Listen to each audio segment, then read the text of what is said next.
City, stand up. The 919 has talent, and now it's time to prove it. The First and Goal 365 Showcase is coming to Riverside High School on June 27th. And this is not just another camp. This is where you get tested, get evaluated, and get verified. No politics, just opportunity.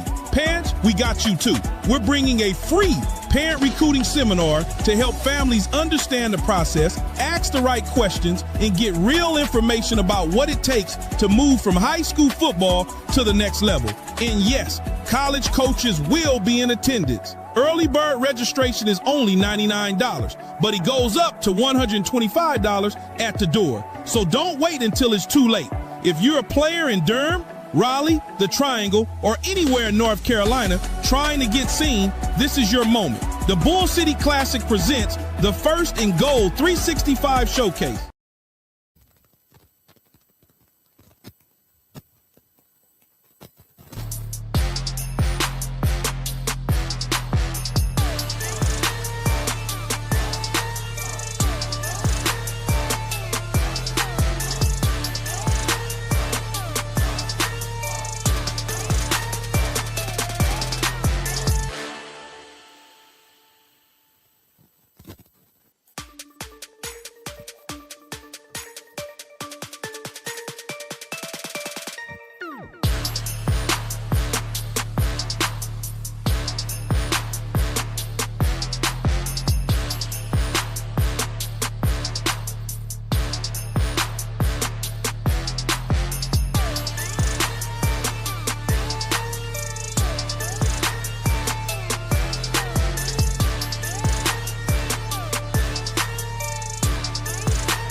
One, two.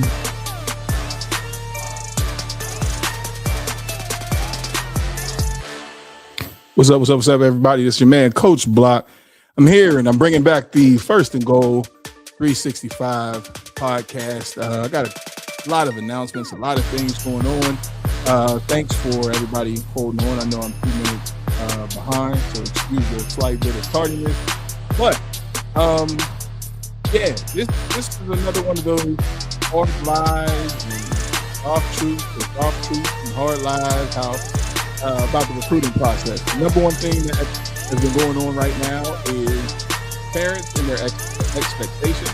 And I wanted to address those, and I wanted to also talk about what we have going on to assist this, right? So it's not something that I'm coming to today badgering parents who don't know about the process or telling people what they should know and pointing fingers. This is a straight up educational piece that if you are watching this from anywhere or wherever you're watching this from, make sure that you share this information with a parent, guardian, anyone who may need assistance with this recruiting process and what we're seeing out here, man. Because things have gotten crazy. It has gotten insane when it comes down to navigating this space, man. Navigating this space has been very tough for a lot of parents. And hell, even coaches, man. High school coaches. There's a lot of people right now that have absolutely no idea about what is going on and what this even looks like out here in these streets. So let's jump right into it. A couple things that I want to acknowledge first is that, parents have to have a plan. If parents do not have a plan about this recruiting process, it's going to be tough. I'm going to say it with love and straightforward that your kid could be extremely talented, and that does not mean that your kid is going to be recruited. Nobody's pathway is the same. And I think if we start right there, then we can start to develop a plan that is personalized specifically for for your student athlete. And once again, I'm going to repeat that process. Your kid can be completely talented, quote unquote, a dog, have all the right things, but still not be recruited. There's only 3% of the college, or 3% of the high school kids that move on to play college ball. And of that 3%, it's like 1.5, or even maybe I think the statistic is a little bit less, that move on and they're like P4s, and those D1 guys. So what do you do if you have this issue? So what I'm going to cover is 4 different areas, like 4 different main areas that I want to talk about. And area number 1 is going to be talent does not equal being recruited. That is the number 1 misconception that people may think. A lot of parents who confuse talent with recruitment. There's a lot of talented players who never, ever, ever, ever, ever get recruited. And your kid may be the best on the team. He may be all conference. He may be making plays all Friday night. And, there may be people in the stands that say, this dude is a dog. And, you hear all that stuff. But that does not mean that college coaches, they specifically know who he is. So he can play. He has ability. He has potential. And he's good in games. That's the talent part. But the recruitment part is like college coach needs to know his name. The college coach needs to have watched his film. The college coach needs to know his grades. A coach needs to know his size, his speed, his attributes, when he's graduating. A coach also should have communicated with the player directly outside of specifically social media. A coach is also tracking him, meaning comparing him to other players that they have. He's comparable to what's specifically on the roster. Now, people should be looking at that. And, there is a difference between being talented, being noticed, being evaluated, and being recruited. And a lot of families are calling recruitment recruiting, but it's really not necessarily recruiting just because you get a little bit of attention. That's not the specific. That's not the end. Once you get the attention, that does not mean, my kid is now arrived. There's a lot of work that goes in between being noticed and then actually signing at the dotted line when you receive that specific paperwork. If I could just talk locally, because I'm here in Raleigh, North Carolina, and so they call it the triangle, right? So that's the Durham area, the Wake County area, the RTP, all that stuff. So your child can be good in that area, right? And that doesn't automatically put him on someone's college board. There are talented kids everywhere. And coaches are not just looking for talent, though. They're looking for proof. They're looking for grades. They're looking for measurables and verified information. Where can they find this student's verified information? That is going to be big. And parents, if you're saying, well, what is verified information? I'll get to that in a minute. Another big important question to ask is, does a college coach actually know your kid exists? And I'm not saying that to be mean, right? But that's something that we have to be aware of and privy to when we're talking about the college recruiting process. Does a college coach know that your kid exists, or are we just hoping that somebody finds you among social media platforms and highlight tapes being sent out or not being sent out? We'll talk about that in a minute. That's a huge question.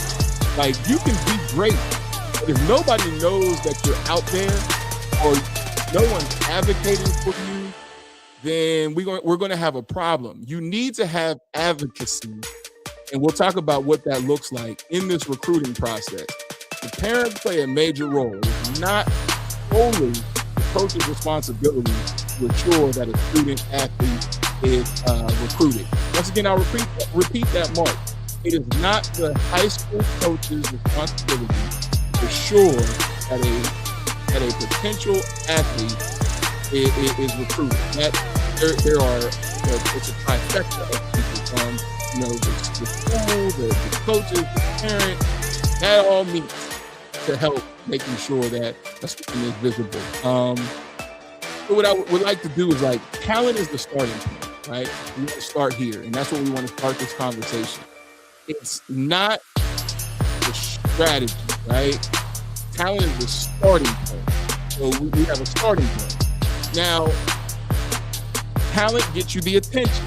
So you can say that safely, right? So talent will get you the attention, but that does not mean that all of a sudden a student athlete is going to get recruited.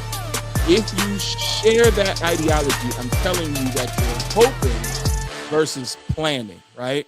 So my next point, because I don't want to hold people long tonight, is going to be simple. Hope is not a recruiting strategy, okay? I know that people cross their fingers and think like, okay, well, hopefully I'll be found, or you even have coaches that'll tell players that, well, if your film is good enough, then they'll find you. That is the biggest farce that anybody could ever say to a student athlete. And coaches who do that, shame on you, because your relationship building with college coaches is actually what helps your athletes get recruited at your school, but we'll get into that a little later. But I want you guys to realize, as parents and guardians and people who just care about student athletes, man, let's get a plan, okay? The biggest trap of recruiting is hope and not having a plan. Hope is not a strategy. Too many families are waiting on high school coaches, waiting on college coaches to show up. Who came to school today? Or you're waiting on the big game, or you're waiting on a viral clip, or even waiting on a trainer that you have outside of your coaching staff. You're waiting for somebody to discover your student, and that is not a sufficient plan. And you're also comparing while waiting. So my favorite tagline is "Don't compare." You're not competing if you're just waiting and sitting and just waiting and sitting and seeing who is going to open up a door. Some of these doors you have to make your own keys and open them yourself, because once again, who's advocating for you and who knows that you're out there. One of the hard truths, because I like giving hard truths, is that the recruiting process does not reward families who wait. So if you sit back and don't take an aggressive approach to this, and you just sit back and wait, I can promise you that you will not see any result to your student athlete effort of trying and attempting to be recruited. It doesn't work. You get rewarded as a family that prepares, organizes, informed, and being extremely intentional. And what do I mean by being intentional about the recruiting process? You have to be real about what you see at other schools, and do you match that? That's just being honest. Of course, you may want to go. I am not a coach who will, if we talking straight up, y'all, I am not a coach that will shit on another player's dream or shit on a kid. Anything can happen, right? Anything can happen. But the biggest issue, the biggest problem that people have is they don't have realistic expectations when it comes down to where your kid can and cannot play. So you want to go to the University of Alabama. You're a 5'7" receiver at 175 pounds. Do you see that on their roster? If you don't see that on their roster, if you look at their roster and you say, okay, let me see if this is actually working, right? I'm 5'7", I'm 175 pounds, and I'm a wide out. And then I look at their roster and I don't see that. What's the likelihood of you getting recruited there? The likelihood of you getting recruited there is slim. And you have to have that realistic expectation moving into your planning process. Now, once you look at that, how many seniors do they have? How many people are leaving? How many people do they recruit as high school? All that's on 3. You can see how many people are coming in, how many people are leaving, how many people they tend to recruit out of the transfer portal, how many high school students do they bring in. You can even ask them specific questions, right? You can ask those questions as well. Like, okay, how many players do you guys bring in or looking to bring in this year? We're looking to bring in 4 high school players. Okay, at what position? And then if they don't say your position, then what's the likelihood of you going? If you don't waste your time instead of you sitting there waiting. I don't want parents to get into the habit of waiting and thinking somebody else is going to be able to do this for you. Do not assume, okay? Posting quick without context is not a plan, right? So let's talk about some things that aren't a plan. Going to random camps with no purpose, not a plan. Sending coaches bad film, is a terrible part of the plan as well. Not knowing your child's real measurables, meaning how tall is he, how much does he weigh, how fast is he. One of the questions that you'll see a lot of college coaches ask when they come into the room is, what's his measurables? Like, how quick is he? Then they want to know if that is the question, right? So, how quick is he? How fast is he moving? How all this? Da, da, da, da. If that is the case, right? Hold on. There we go. Somebody said the music was too loud. So if that's the case, right? All that stuff there. How quick is he? How does he move? How fast is he going? If you don't have these questions or answers and all that stuff, these are the measurables that are asked behind closed doors. When you see coaches taking pictures with other college coaches and things like that, the conversation goes something like this. Hey, coach, I got these information. How tall is he? Oh, he's about 6'2". Okay, can I see him? And they'll ask to see the player, right? They'll ask to see him. And then once they ask to see him, he'll come down. Once he comes downstairs, they'll ask to take a picture of your son in a doorway. And the reason why is because they want to see how tall he is in that doorway, right? So that's a measurable real quick. They'll take a quick snapshot, bang, right? You need to know this information of what's going on so that you don't lie, because lying will be the quickest way to get you dismissed from a coach's board. You say, I'm 6'2", and he shows up to see you and you're 5'11". Can't do that, right? You cannot outsource your child's future, right? With bad information. So somebody says, "Oh, eventually he'll be."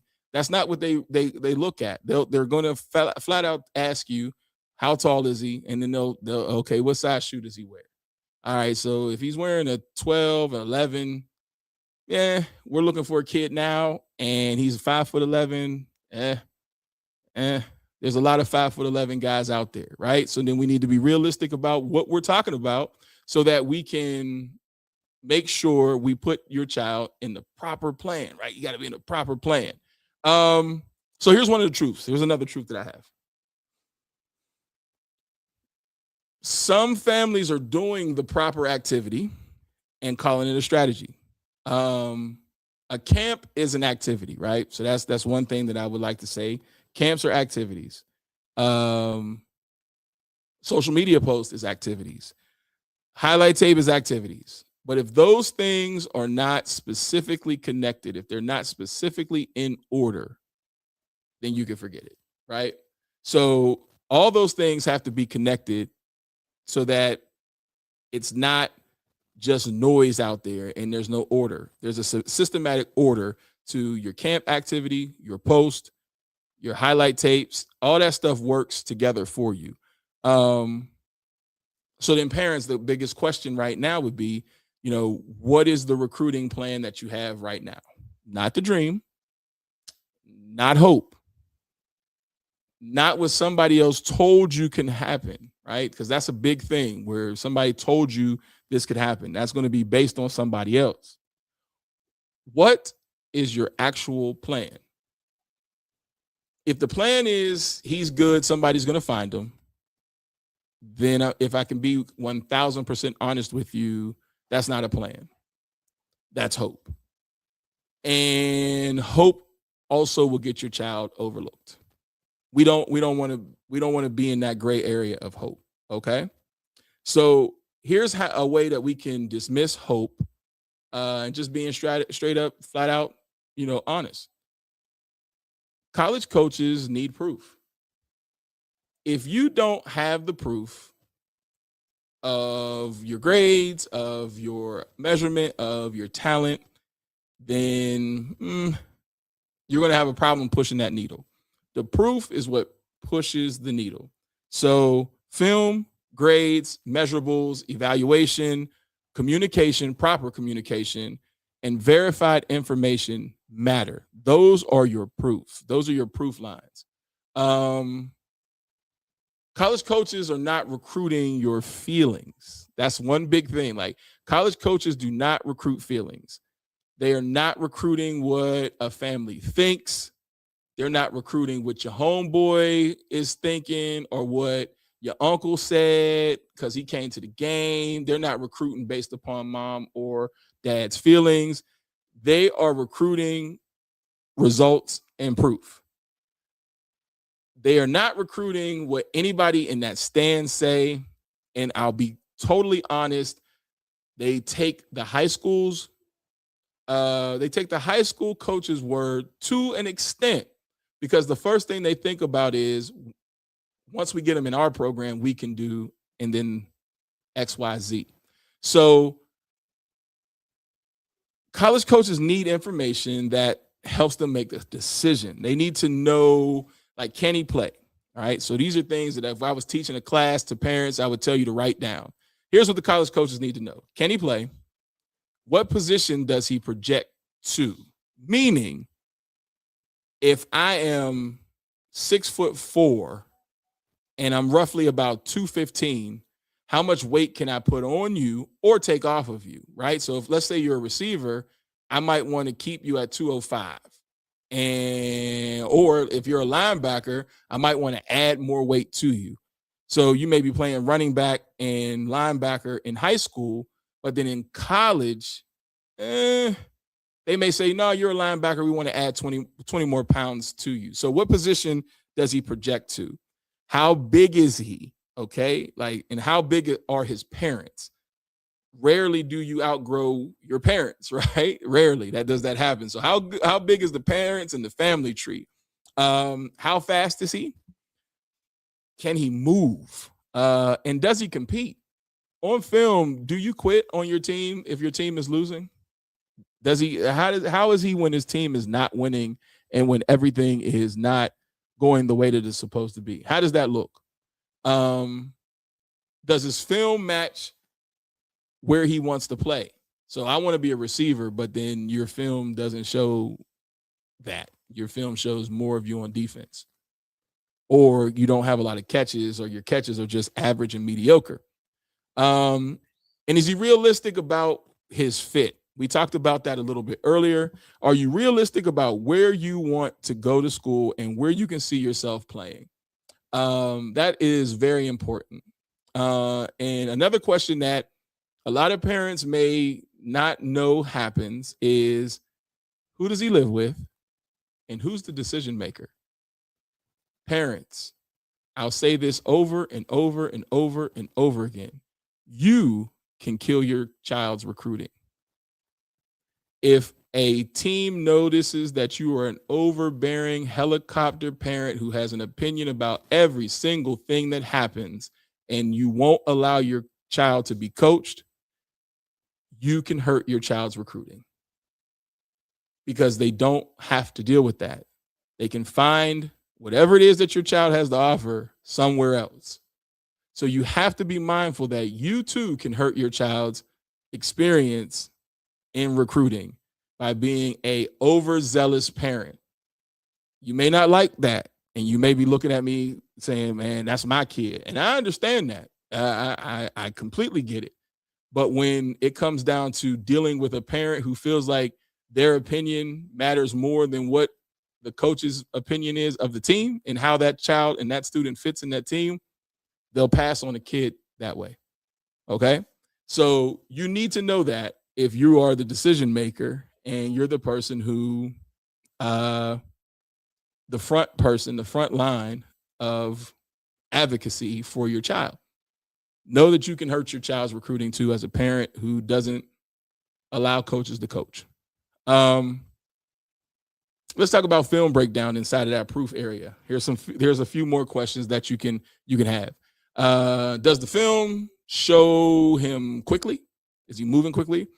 Are the best plays in the front? So many times I watch highlight tapes and you see the plays that should be in the front 2 to 3 minutes down the line.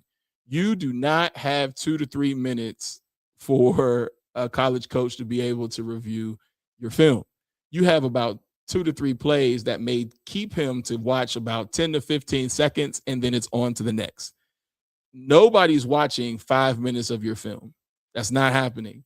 So once again, you probably get at the most 3 to 5 solid plays that lets them know that, hey, we should go ahead and contact this kid.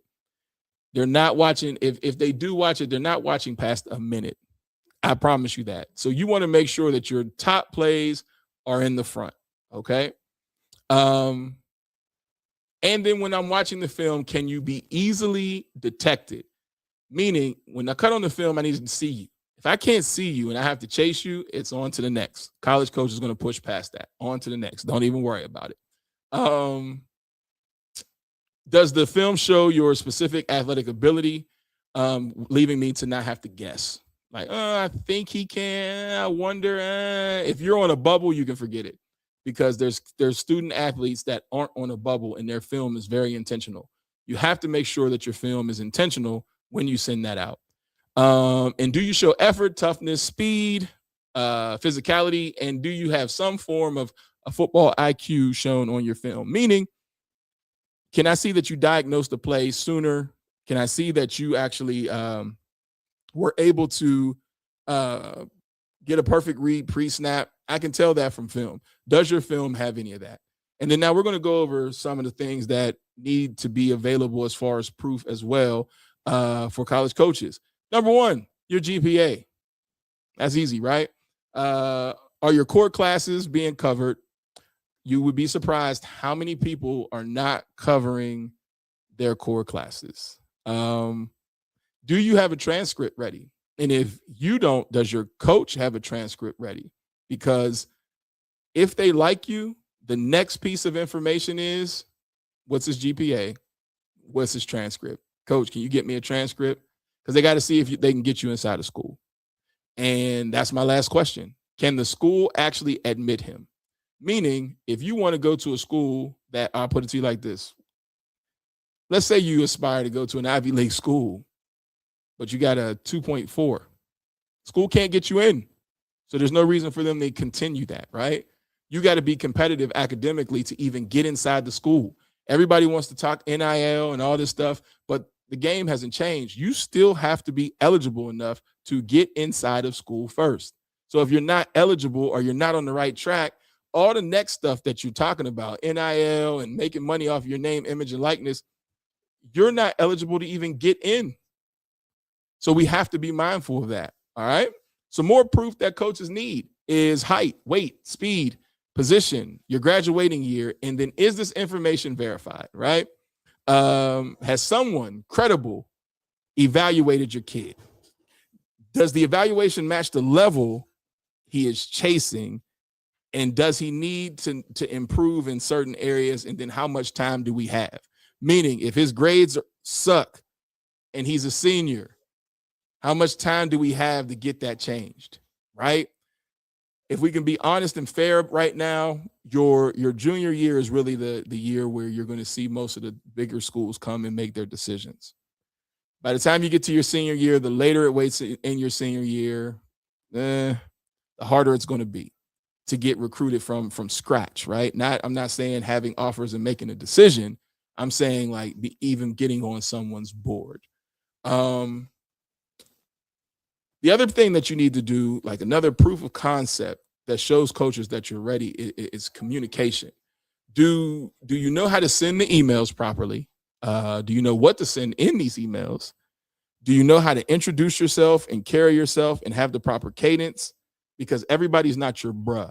I have seen this happen where, yeah, bruh, this man or woman holds the future in your hands, in their hands, and you're saying bruh or not completing sentences. This is a problem. You need to be able to know how to conduct yourself, because now more than ever, football is a business. This is you basically applying for a job. This isn't Bojangles. This is not Cookout. You're not in a position where you can present yourself in this manner. You must present yourself the proper way. And parents, please stop sending kids on their recruitment visits in pajamas and Crocs. That is terrible. Stop doing that. Once again, you're not competing against your own little community. You're competing against people all across the nation. So you show up to your job interview when you go look at a school in Crocs and pajama pants because you think that's hot. You got to stop that. Like we have to be mindful of these things. You have to. Let's look at some other things that I took some notes here that I just wanted to make sure. One thing that I wanted to mention, I need you to understand that verification matters, because everybody's going to tell you that their kid runs a 4.5 or sub 4.5. Nobody openly admits like, yeah, my kid ran a 4.7. My kid ran a 4.8. Nobody openly admits that. And everybody makes their kid taller than what they have to be. Hell, coaches even do it on the roster, right? So if a kid is 5'11", you might give them 6'1", 6'6'1", because you say, oh, with cleats on, it gives them a boost, right? Everybody's going to say that their kid is a dog. Everybody says that. Everybody says that their kid is ready to go, and yeah, that's my guy. Yeah, I hear that. Coaches hear that from school to school to school, from crowd to crowd to crowd. What cuts through is when you can verify that information. One of the biggest things that you want a coach to be able to do is have times.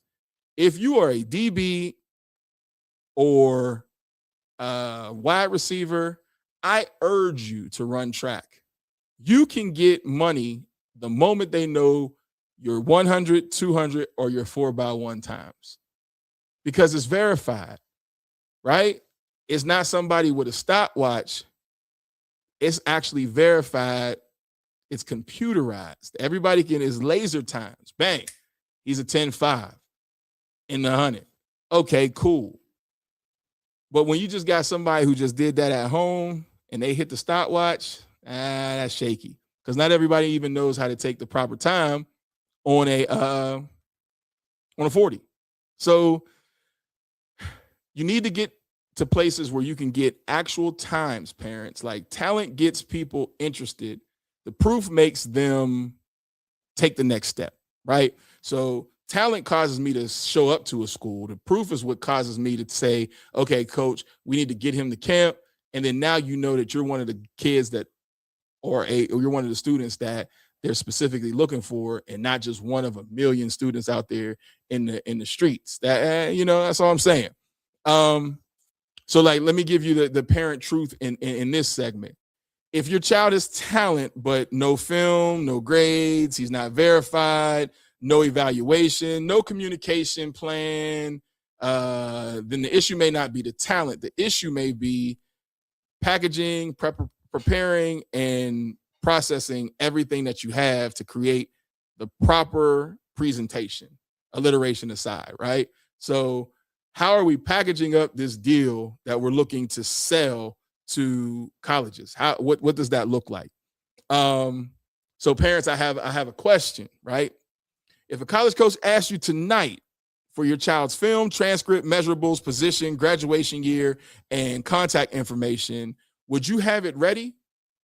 Would you be ready to go right now? If the answer is no, and you are a sophomore, junior, or going into your senior year, you're in trouble. I'm just being honest with you. You're in trouble. Once again, here's the question. If your college coach or a college coach asked you tonight, right now, for your child's film, transcript, measurables, position, graduating year, and contact information, like who's making the decision, would you have it ready? If the answer is no, we need to get that ready. And you need to take the steps along with working with your coach. Don't make this your coach's responsibility. Your head coach has a lot of other things to handle. Recruiting is not specifically on any high school coach in North Carolina in their contract. Recruiting a student is not something you have to do. Some coaches do it, some coaches don't. So now, with that being said, it takes me to my last point of the night. My last point of the night is families need a real next step. How do we get to the finish line? How does this happen, right? We need a real next step. And I'm sorry, I was missing some of y'all comments. I'm sorry, Montrell, if you're still with us. You said, so as a parent that has an incoming freshman that has aspirations of playing college ball, what steps should be taken? All right, so an incoming ninth grader, the first thing I'm going to tell you is you need to make sure you get on the proper academic track to start your ninth grade year. I am going to have a school counselor, on my podcast coming up, and she is going to explain the damage that a C, D, or an F could give you in your freshman year or in your senior year that you received in your freshman year. So let's say in your freshman year, you received a C, D, or an F in one of your major grades. How that impacts your GPA later in life. So when students think they got, oh, I'm good, I got an A, she's going to show you how damaging those grades are freshman year to your final GPA, cumulative GPA, by the time you're a senior. The freshman year, you need to be working on fundamentals, having solid fundamentals, getting on the field and playing JV, if you're good enough varsity, but definitely getting on the field and playing JV and securing times so that you have a mark that you can then improve on. So when I say times, I'm not specifically speaking of a 40 time. Depending on the position, I'm saying track times, so that now you have a record of how you progressed from year to year to year to year. I would also make sure my freshmen played at least 2 sports. So I am still not 1,000% on specializing as a freshman. I think you should play complementary sports because that still holds weight in recruitment. Coaches want to see you do more than just take videos with your trainer when your season is over. Flat out. I cannot explain that. Coaches want to see you do more than just videos, hype videos, training. I promise you that. And coaches don't mind seeing the progression, right? So when he was a freshman, this is what he looked like. And now this is him as a junior. You have to do that. So if and let me give the complementary sports, let me give the complementary things. If I'm a lineman, I should be throwing, possibly wrestling. Same thing if I'm a linebacker or a running back. If I don't want to run track, then I should be wrestling. I need to be doing complementary sports. If I am a quarterback, I should be playing baseball. Now, I'm going to say something that might be a tad bit controversial, and okay, cool. I need to see more African-American young men playing baseball. Maybe it's just where I'm at here in North Carolina, I don't see enough of, but I promise you, playing baseball and playing football and being a quarterback, hey man, them two go hand in hand. The kids that I see, especially down here, that tend to play baseball can whip the shit out of that football. And I have seen personally with my own eyes. So the last school that I coached at was Corneth Holders. One of the quarterbacks who was, he wasn't that great at the baseball team only because they have phenomenal pitchers, right? They have phenomenal pitchers. And pitchers, like throwing the ball for those who are like pitchers, the pitchers on the mound. They have phenomenal pitchers there. So he was like the 3rd or 4th best pitcher on the team, but he was a starter for football. but his technique and everything that he got throwing that ball from baseball directly translated to his success at football. Just being honest. I would love to see more of us participating, especially if it's a complimentary thing. If I'm a quarterback, play baseball. You may not start, but get out there and get used to just throwing the ball. Stop just living for 7-on-7. You can play 7-on-7 too, and you can still play baseball as well. Like, multi-sport athletes are the key. Go put on Claude or Instagram or any of that stuff. Ask about the multi-sport athletes and see how far they go when we're talking about college and the pros. That's what you're looking at. Rarely do you see people who specifically specialize in one thing are the ones that go. Just being honest. You got to do it. And yes, hoops as well. Like basketball, anything that you're doing something that's going to help with your footwork, your throwing, all this stuff is complementary. I'm not saying don't train. I'm saying if you're going to be about this sport, then you have to do it all.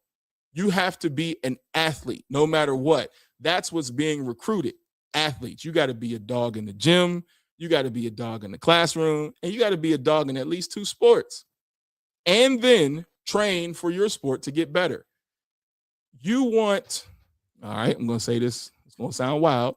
You want NIL money off of what? You want to zero down your scholarship money out of what? So you telling me you want to go from Pop Warner or AYF, go straight into high school, and you think these people are supposed to pay you hundreds of thousands of dollars, and you're not being a professional about this, and you're not playing complementary sports, and you're not showing and exemplifying everything you need to academically. You're telling me that these people are supposed to invest this type of money in you now? I mean, we got to be honest about what we're seeing, right? We have to be honest about that. So let's get into the last one, right? Because I got one more. I got, like I said, 4 downs. My 4th down is families need to a real next step. So what does that look like? I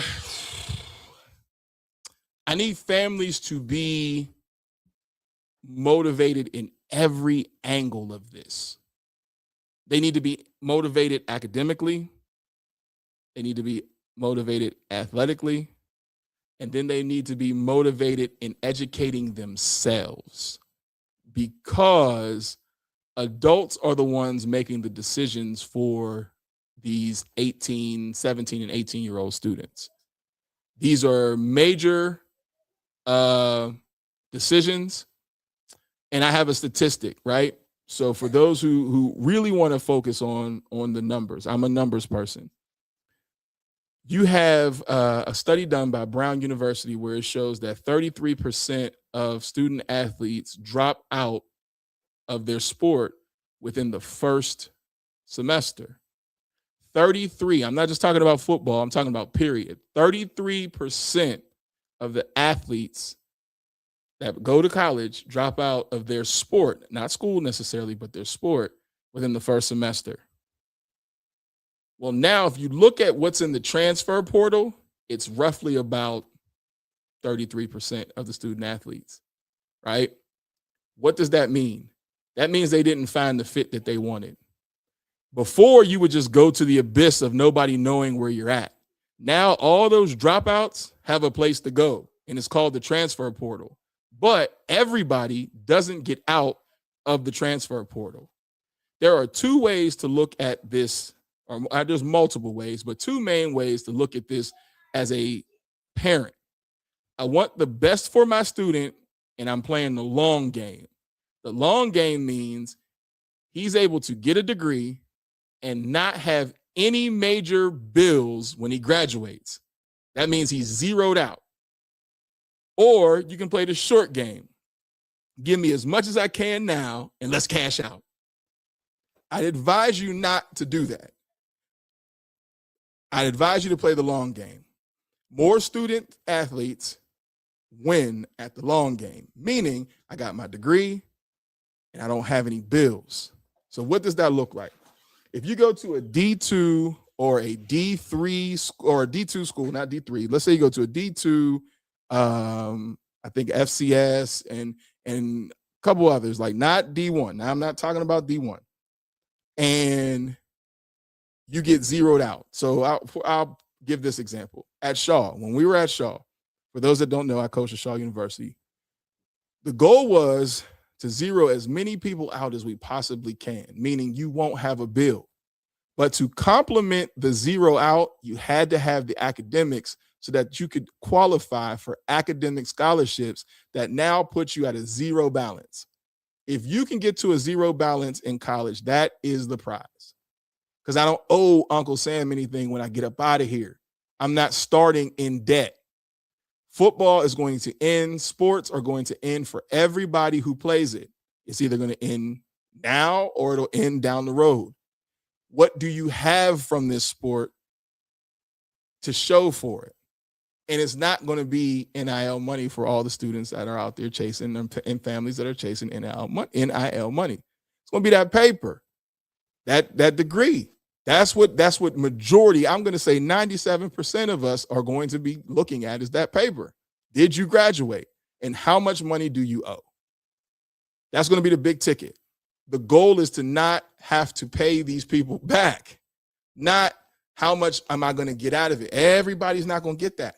That's looking at somebody else's lane. You have to pay attention to your own lane and work your pathway. Okay. So now that I have worked some of these truths out, because I don't want to hold everybody long, I've been talking for roughly about 40 something minutes. So now that we have these truths, what do we do next? I'm not saying what I said tonight to discourage any parents or discourage anyone. What I've said tonight was to make sure people understood specifically what this business is, because it's a business, and don't let anybody ever tell you anything different. From the time that your student starts to play high school ball, it's a business for everybody, for everyone. We'll get into that later on another podcast. I'm saying this because I really want everybody to know the truth and that you can control your narrative with realistic expectations of the process. So if I can give it to you, because the teacher in me, because I would like to do that, I have steps, right? So if you were to watch this and you said, okay, Block, give me the steps. I wrote the steps down. So step one is get honest about where your athlete is at this current time, like right now. Get honest about exactly what they can and cannot do. Get film. So not necessarily talking about incoming freshmen, but if you are a JV person, start to understand now as a freshman that getting on the field and getting film is going to be the biggest proof of concept that you are developing and growing into the potential athlete to receive a scholarship. Grades and transcripts, get those in order. I probably should have put that before film, because if you don't have the grades and you don't have the transcript, you can't do anything with that. Get verified measurables, right? Get to camps that can verify specifically, or they are a verified camp. Stop going to random camps that can't specifically verify the information that they put out there. Get evaluated, meaning make sure you do attend specific college camps. What camps should you go to? The ones where they're timing and they're mega camps. I can tell you why in a second. Would you like to know why? No, I don't want to say that yet, because I don't want any of the college coaches to get mad at me and not show up to our camp. So I'll hold that one. Build a realistic school list, man. So what schools can I get into? What schools interest me? What schools do I want to? What schools have the degree that I'm interested in? Stop going to schools based upon what school picks you. This is your life. How can you control your narrative if you're waiting for somebody to pick you like we're in gym class? Take control of the narrative and find out what schools work for you. Apply to said school. Tell the coach you've applied to the school and that you're interested, and they'll let you know whether you're a part of the team or you're not a part of the team, whether you fit the program or you don't fit the program. And then you have a choice to say, but I still want to go to that school. Bang, I'm going to go. Or I'll keep on looking, right? But control your narrative. And I think I probably glanced over that way too fast. So what I will say again is make sure you can get into the school that you want. Apply to that school. Tell the coach that you've applied to said school that you're interested in. Send the coach all your measurables. Send the coach your unofficial transcript.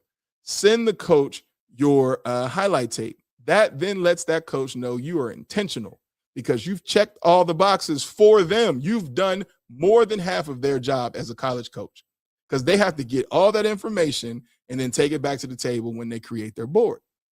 You've eliminated all that, right? Do that. Communicate with coaches right away. There's no reason to wait. The two ways to look at a school. Do I like the coach? Do I like the school? If I like the coach, then you have to know that there's a possibility that that coach may not be there when it's time for you to go to that school. So if you're following a coach because you like who the person is, then you need to build that communication and that connection so that when that coach moves, he knows where you're at, you know where he's at, and it can still continue.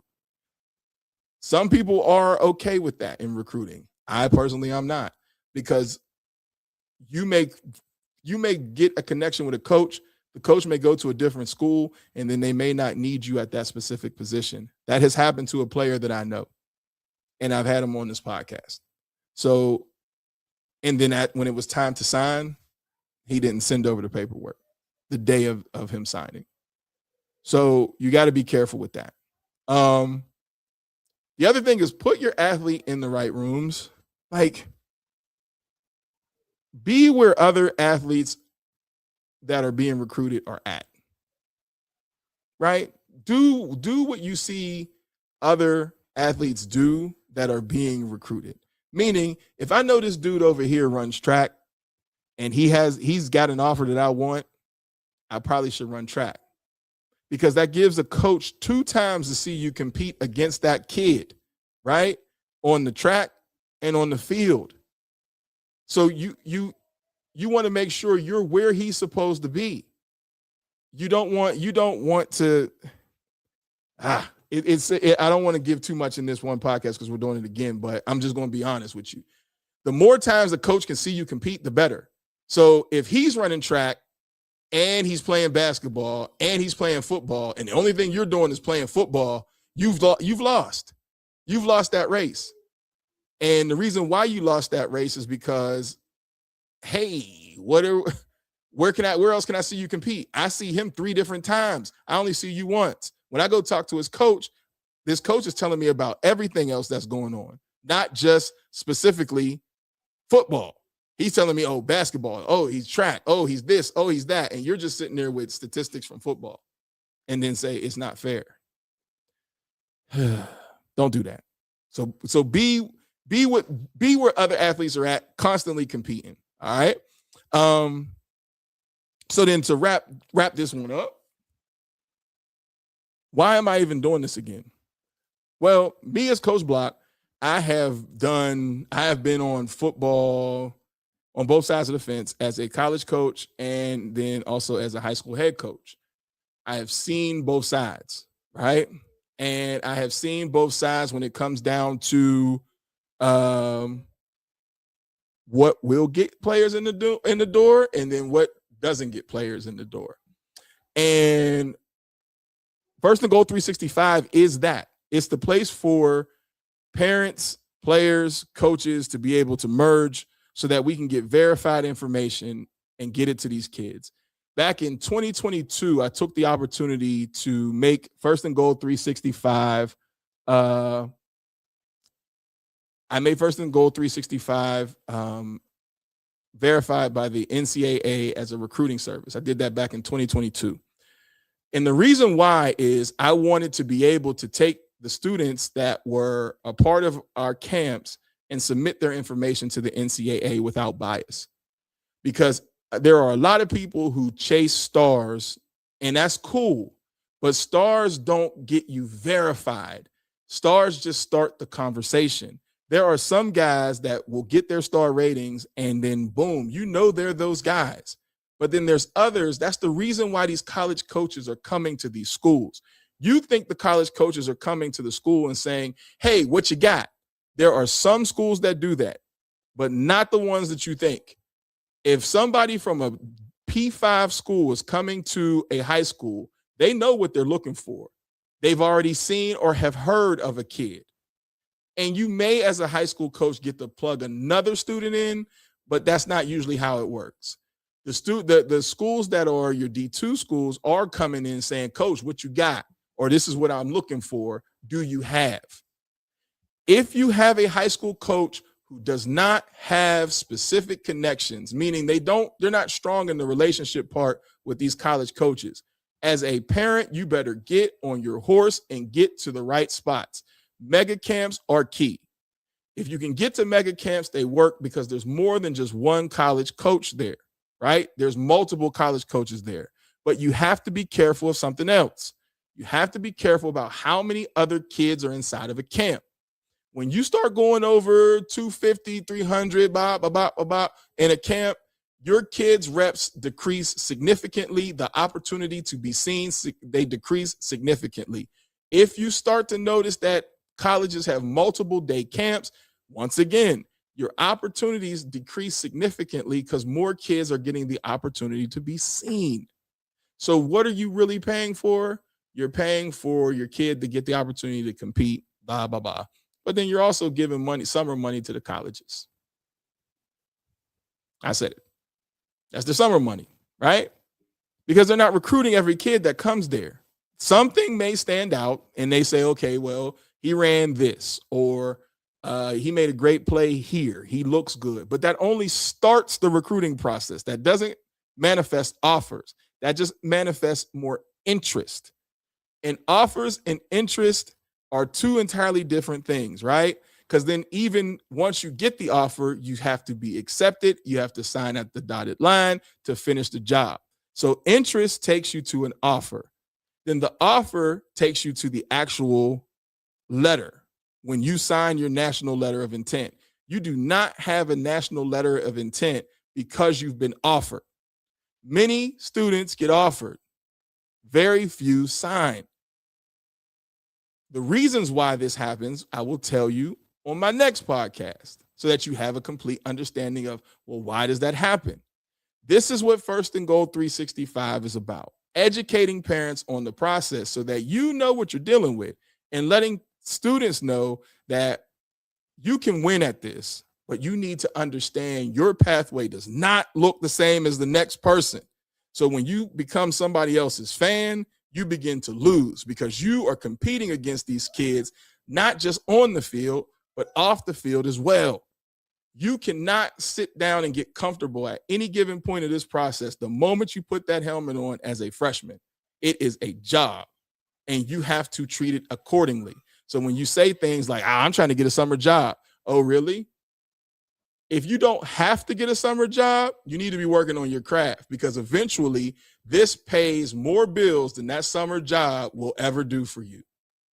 And you have to be dedicated to this because the ones that get a chance to go to the next level are the ones that are dedicated to this inside and out. It's not just casually approached. You can't do that. All right. I'm sorry. I got a few comments here. Kat said, can you please hold on? Let me see this one. I can't see it. Hold on. Can you please stress how parents' behavior can kill the kids' chances of getting an offer? We have dads out there sinking their kids' opportunity with their online antics or actions. Yes, absolutely. So I mentioned that a little bit earlier, but I'll say it again, and I'll say it a million times over and over and over and over again. A parent can kill a kid's opportunity before they even get started. Because, once again, I will tell you this over and over and over again. When a college coach comes into the office, they have a book. And the book that they get this from, most of the time, most colleges use is called XOS, right? And it's a 3-ring binder, and they have information inside of this 3-ring binder, or they already know because they know who they're coming to the school to see, and they say, we have him at 6'2". Coach, is he 6'2"? Yeah, he's 6'2". Okay, coach, we have him at running a 4.5. Does he really run a 4.5? And then that coach has to say yes or no. Now your credibility as a coach is on the line, because if you lie, they're going to find out. So you usually have to tell the truth right there. Like, coach, I don't know if he's a 4.5. But then if he is a 4.5, they're going to say, well, how do you know that, coach? Where has he been timed? It makes it so much easier if you could say, for a coach, he's been timed in track. It's a win. It is a win, right? So they're going to ask that question. Then they're going to say, what's his GPA, coach? Can he get in?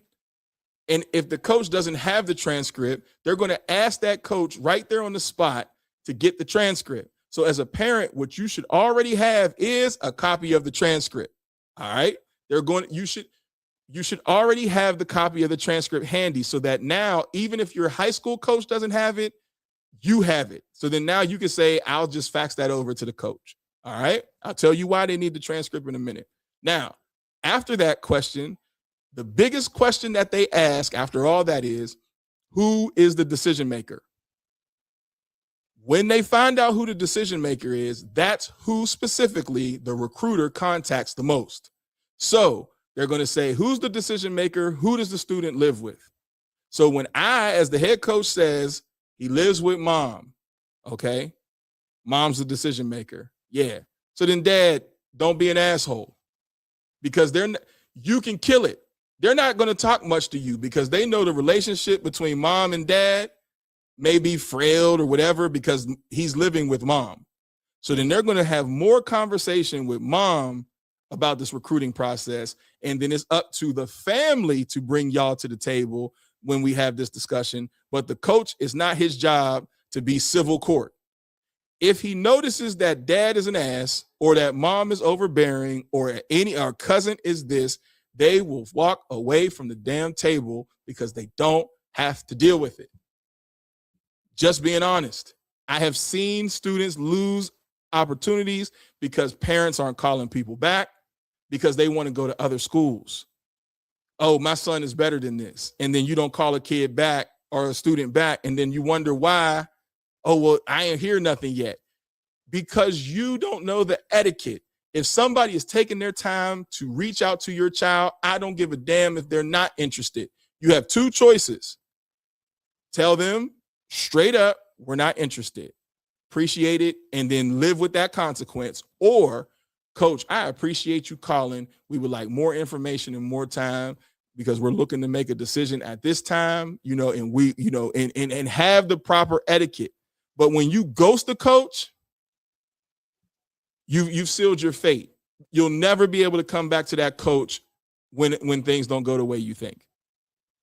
So if you're going to keep all options open, you have to, that's more coaches that you have to communicate with along your path. So let's say you have 10 offers, but you're only talking to 3 coaches. Those other 7 coaches, they're not going to keep calling you and hunting you down. They're going to move on. And let's say those 3 offers don't pan out, and then now you have to turn back to one of those 7 coaches. You can forget it. You've moved down on their board. I would love to explain a board, but that's a longer it's a longer podcast, and I can explain that about how a board works. But for those who know, there's a depth chart real quick. You usually got your 1, your 2, your 3, and your 4. You, depending on where you're at on their depth chart, depends on how much you see, hear, and get from that coach. So if you're number 4, you might get a couple text messages here or there, da-da-da-da. If you're number 1, you're going to get visits, you're going to get text messages, you're going to get mail, you're going to get all that shit, you're going to get it all, until they realize that you're not number 1 in their book. When you're not number 1 in their book, then now you drop down, and then the kid who's giving them that love now bounces up, especially if the talent level is similar, right? Because there's always recruiting never stops. There's always someone else. So you can never, ever, ever, ever, ever get comfortable enough thinking, I got it in the bag. Because you don't. Just being honest, you don't have it in the bag. So parents know this, right? And you say, okay, well, you saying all this for what? Okay, well, that's why I started my camp. I started my camp to be able to help with this process. We are doing multiple things in one camp, okay? So we're doing a parent recruiting seminar. So in this parent recruiting seminar, we're going to have a mental health. Hold on, y'all. I got to tell my daughter that I'm at home doing this. So if y'all hear in the background, y'all got to excuse me. Hold on 1 second. Hey, Yara, keep it down. Okay, I'm sorry about that. So we got a mental sports performance. I don't want to say therapist, but she's a therapist. She works for Cleveland State. Her name is Lena Harris. She'll be coming there and she's going to be giving not specific stuff because she can't do that because her license is not for North Carolina, but she can give workshop information about how to assist your student athlete through this process. She does that. She is the counselor for Cleveland State. You can go look at her information. She's there.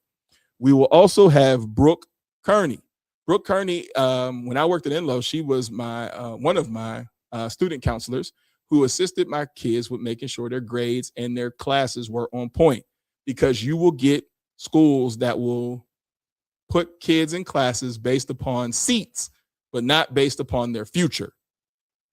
So, for example, I had a senior that was trying to go to ECU, and he had 2 gym classes in his senior year, but he needed a foreign language. These are things that you have to pay attention to. So we also have, besides Lena, who's going to help with mental performance, helping your child mentally get through this, we're also going to have Brooke Kearney, who will be scrubbing transcripts to make sure students are on the right path and what they can do to increase their grades, right? Then we'll have DeMont McKenzie of DMT Fitness, who will be there running the weight room so that we can get adequate times on your lifts. You'll have deadlifts, you'll squat, and bench press, right? Then outside, we're going to run the 40, 3-cone drill, lateral drill, so that now you have all this information stacked up and verified on top of the coaches. I'm not going to give you the coaches today, because if I give you the coaches today, you won't tune back in for what's coming up next. But this is all going on for the parents, and that's free. So we're not even charging the parents for everything that we're giving them in this process. Then while the kids are doing a part of the intake, the parents will be working, getting their stuff done, and then now they get a chance to come out and see the kids compete. But everybody's getting something in a First and Goal camp to make sure they realize that no one person can get this done by themselves. It's a team effort, from your coaches to your school to your parents, and advocacy is key. And over here, I want to continue to be an advocate. We already have college coaches signed up to attend, and we have college coaches that will be the instructors. So you can't lose. So I just wanted everybody to know that. So there's going to be a series of podcasts coming out. One of those podcasts will have, the coaches on it. Then we'll have, Jonas Pope. We got to get our stuff together with the kickback. So there's going to be a long step in getting to this. So I want you all to make sure that you register for the camp. If you haven't registered or you haven't looked at it, go to firstandgoal365.com. And when you go to firstandgoal365.com, just click on camps. And if you say, well, this First and Goal looks familiar, we are the ones who also do the Jamboree, the Bull City Classic Jamboree. So if you've seen that last year, that is also Coach Block, where we give money back to the student athletes or to the teams that participate. So Coach Block is about these kids and about getting us unified so that this side of the state, because Charlotte does a great job of getting their kids out, and we always have our kids go to Charlotte. But I have said it time and time again, and I will continue to say it until I'm blue in the face. Over here, we have some of the best coaches and the best trainers to be able to make sure our kids have the proper light shined on them. And we are going to collectively do this together and make sure that our kids get the same opportunity that's happening over in Charlotte. And we're not going to have our parents always have to go over there. We want to make sure that, everybody's going both ways for opportunity. And it's not just in one centralized location or area, because everybody doesn't have the ability to go to Charlotte. So we want to make sure all of our student athletes have that chance. And then the next step is to go back home. I would love to do a camp back at home in Pittsburgh. So, Ked, if you're still watching, let's get together and please let's do a camp back at home, man. That needs to happen. So my saying goes, and it's always the same, don't compare, compete. And keep your eye out for the next podcast. I'll be chopping this one up, and because I heard there was some issues with the audio in the beginning. So I apologize for that. I don't have Kim with me, my sister, to be able to fix those audio problems. I'm doing this from the crib. So excuse the sound in the first bit, but I'll go back, fix these things, and chop this up, and then get ready for a part 2. I may do a part 2 tomorrow. It's still the weekend. So peace. firstandgoal365.com. Go check out the camp, and everybody have a good night. Please DM me if you have any questions. If there's anything that you need to get at me about, you can send it to my email, coachkenblocker@gmail.com, or firstandgoal365@gmail.com. You can send me any questions if you have recruiting questions. I'm on all social media as Ken Blocker, Coach Ken Blocker. You can DM me questions at any given time. I'm here for the kids, man. So anything that needs to be done for these student athletes, hit me up. I'll make sure I help as best as I can. All right. Everybody have a good night. Peace. Bull City, stand up. The 919 has talent, and now it's time to prove it. The First and Goal 365 Showcase is coming to Riverside High School on June 27th. And this is not just another camp. This is where you get tested, get evaluated, and get verified. No politics, just opportunity. Parents, we got you too. We're bringing a free parent recruiting seminar to help families understand the process, ask the right questions, and get real information about what it takes to move from high school football to the next level. And yes, college coaches will be in attendance. Early bird registration is only $99, but it goes up to $125 at the door. So don't wait until it's too late. If you're a player in Durham, Raleigh, the Triangle, or anywhere in North Carolina trying to get seen, this is your moment. The Bull City Classic presents the First and Goal 365 Showcase.